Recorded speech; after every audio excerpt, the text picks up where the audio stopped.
When processes execute concurrently, uh, concurrent execution can lead to problems related to the integrity of data or data inconsistency. Okay, so they can get interrupted at any point in their instruction stream. This interruption occurs when the processing core switches rapidly between processes to provide concurrent execution. Okay. So when there is no controlled access to shared data, some processes or threads can obtain an inconsistent view of this data. To illustrate this, let's consider the example of a consumer-producer problem. Let's look at the integer variable called counter. Okay, so this is our shared variable. So this variable will keep track of the number of items in the buffer. Now we can ensure that the producer only adds item to the buffer, and then there is available space. The consumer only consumes items when there are items present in the buffer. Okay, so this approach allows us to fill the entire buffer without exceeding its capacity. Here's how the solution would work. Okay, so we initialize the count variable to 0, indicating that the buffer is initially empty. And then the producer process performs this following steps. Yeah, okay. First, it produced an item, a new item, and it checks if the count is equal to the buffer size. If it is, the producer waits, does nothing until there is space available in the buffer. Okay, so once there is a space available, it adds a new item to the buffer, and then it increments the counter by 1 to reflect the addition of the new item. On the other side, the consumer process performs these following steps. It firstly checks if the count is equal to 0. If it is, the consumer waits until there are items in the buffer. Once there are items available, it consumes an item from the buffer and also decrements the count by 1 to reflect the consumption of the item. So you should know that the execution of the statements, increment and decrement of counter variables are like this, okay?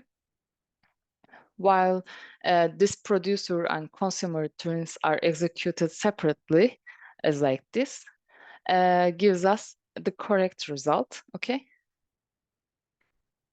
However, when processes concurrently execute, the statements counter plus plus and counter minus minus, they might not function correctly. Okay, so let's look at this example.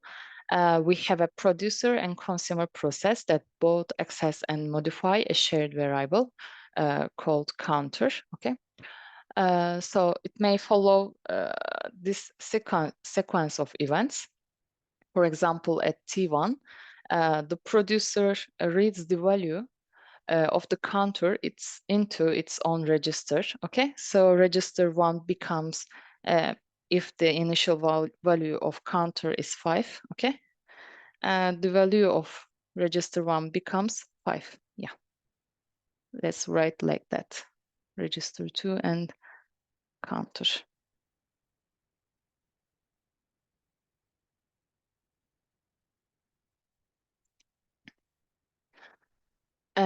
At time T2, the producer increments its register value by 1,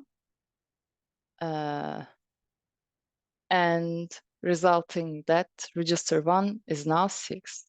At time T3, the consumer reads the value of the counter into its own register. So register 2 becomes 5 because counter still is 5. But in fact, we want to change the value of counter, and then consumer process gets the new value of counter, which is 5. However, it gets old counter value, actually, which is 5. At time T4, we see that the consumer decrements its register value by 1. So register 2 becomes 4. At time t5, the producer writes the value from its register back to counter. So counter becomes 6 because of that. Yeah. At time t6, the consumer writes the value from its register back to the counter. Okay, so the counter becomes 4 now, resulting in counter a value of 4.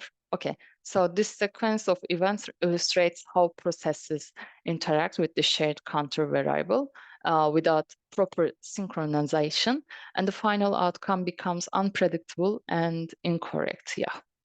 So race condition, yeah, is a problem that occurs when the behavior of a program depends on the relative timing or interleaving of multiple concurrent processes. Race condition arise when multiple processes access and manipulate the same data.